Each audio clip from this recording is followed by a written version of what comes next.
Praise the Lord. இன்றைய நாளுக்குரிய வேத வசனம் எரேமியா 3வது அதிகாரம் 23வது வசனம். குன்றுகளையும் திரளான மலைகளையும் நம்புகிறது விருதா என்பது மெய்.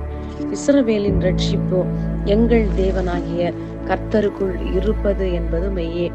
அன்புக்குரியவர்களே, இந்த அருமையான காலை வேளையிலும் அருமைநாதர் இயேசு கிறிஸ்துவின் இனிய நாமத்தில் உங்களை வாழ்த்துகிறேன்.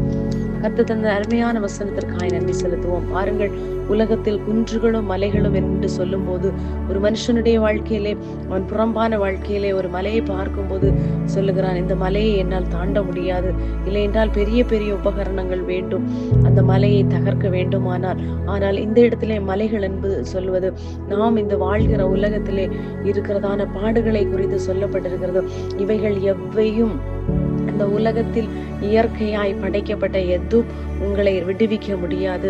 இன்றைக்கு நீங்களும் நானும் கர்த்தரை சார்ந்து கொள்வோமானால், அவரை நம்முடைய இருதயத்திலே விசுவாசித்து வாயினால் நாம் ஏற்று சொல்லி அவருடைய கற்பனைகளையும் கட்டளைகளுக்கு கீழ்ப்படிவோமானால், அவருடைய சொந்த ஜனங்களாய், அவருடைய சொந்த பிள்ளைகளாய், அப்பா பிதாவே என்று அழைக்கக்கூடிய புத்திர சுவிகாரத்தின் ஆவியை நமக்கு தந்திருக்கிறார். ஆனபடினாலே இன்று வரை இந்த நிலைமைக்குள்ளாய் நான் நடத்தப்படவில்லை, யாருமே என்னை நேசிக்கவில்லை, என்னுடைய பாரம் பெரிதாய் இருக்கிறது, இல்லை என்றால் என்னுடைய வாழ்க்கையிலே பிரச்சனைகள் பெரிதாய் இருக்கிறது என்று சொல்லக்கூடிய அருமையான தேவனுடைய பிள்ளையை இன்றைக்கும் கர்த்தர் உன்னை நேசிக்கிறார். இந்த உலகம் எல்லாம் கைவிட்டு ஒரு நாள் உங்களை ஒதுக்கி தள்ளும். தாயும் தகப்பனும் கைவிடுவார்கள், சொந்த சகோதரங்கள் மாற்றி நிறுத்துவார்கள், இல்லை என்றால் நாம் சிநேகித்த, நம்மோடு வாழ்ந்த, நம்முடைய வாழ்க்கையிலே வரக்கூடிய அநேகர் நம்மை மாற்றி நிறுத்தினாலும் கர்த்தர் நம்மை மாறாமல் அவருடைய வார்த்தை மாறாதபடி நம்மை காக்க வல்லமுள்ள தேவனாய் இருக்கிறார். அவருடைய சமூகத்திலே நாம் ஒப்பு கொடுப்போமான நம்முடைய சகல பாவங்களை நீக்கி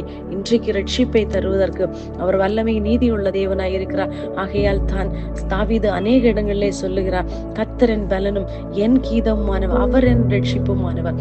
கர்த்தராகிய இயேசு கிறிஸ்து மாத்திரமே, ஒரே ஒரு அவரால் மாத்திரமே ரட்சிப்பு உண்டு என்பதை இந்த வசனங்கள் ஆழமாய் சொல்லுகிறது.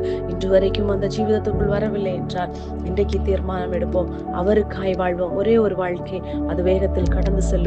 ஆனால் அந்த நித்திய ஜீவனை பெற்றுக்கொள்ள வேண்டுமானால் கர்த்தரை சார்ந்து கொள்வது மேலானது. உலகத்தில் உள்ளவைகளிலும் அன்பு கூறாதிருங்கள் என்று கர்த்தருடைய வேதம் தெளிவாய் சொல்லுகிறது. கர்த்தர் தாமே இந்த வார்த்தையின் மூலமாய் உங்களை ஆசீர்வதிப்பாராக. ஆமென், ஆமென்.